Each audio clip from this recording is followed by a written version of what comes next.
I have a pleasant choice. I can take the repetition, queen b5, or I can take on a7, put in pressure, and try to play for win.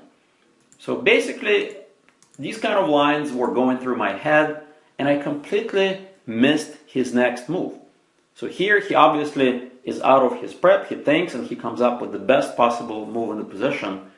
And if you really want to try to figure out, you should really pause the video and think, how can black stop white from winning this pawn? So this is your goal. And the move here is queen f5. Wow, what a move. Not a difficult move to see, but it came to me as a complete shocker because black doesn't mind this endgame.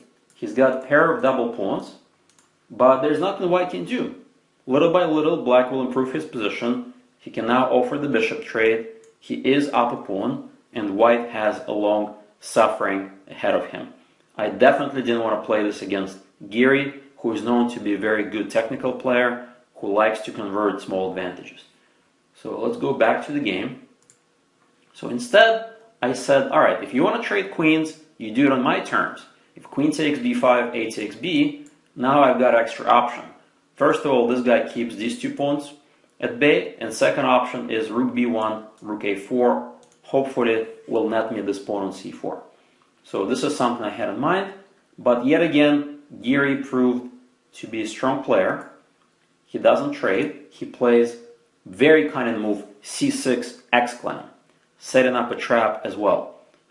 Can you guys try to figure out what happens if I take the pawn? So if you need more time, go ahead and pause the video. And the answer here is not knight takes bishop, but very simple, queen d3. Turns out that once the queens are no longer attacking each other, black's winning this tempo, followed by a6, the queen has no squares. Even if queen e5, knight takes c6 still wins because knight defends the rook, white is busted. So this is a very nice trap that Giri set up for me. Luckily I didn't fall for it. I simply dropped back. And the following sequence is more or less forced. Bishop here. The only counterplay I have is in the center and the king side. So e4 is logical. Queen g5, f4 is logical as well. Queen d8 and rook a to d1. Trying to break through with d5 in the right moment. Queen c7. So here obviously he wants to push the pawn. I cannot let him just simply do that. Queen a3 is logical, c5 and d5. All of this is more or less forced, and now once again the Super GM shows why he's a good player. This is actually not a difficult plan at all. I could have found this plan as well, but let's see if you guys can figure out. Black has a very strategically sound idea that is based on classic books such as My System by Nimzo-Indian, which talks about blockade. The key concept here is blockade, and here black can execute this idea. So if you need more time, go ahead and pause the video. And the move is e takes d. Very simple chess, followed by knight b7, knight d6, and there's not much I can do. And at this point, I realized that with this consolidating maneuver, white is down a pawn. He's got 4 against 2 on the queen side, and things are not looking very good for me. So, kind of pushed against the wall. I burned a lot of time, but I came up with a very interesting idea. Knight f3. So at first it seems like, where's this knight going?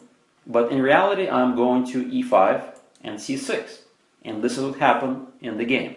Knight d6, knight e5. Rook e8 is logical. I played rook f to e1, also logical move.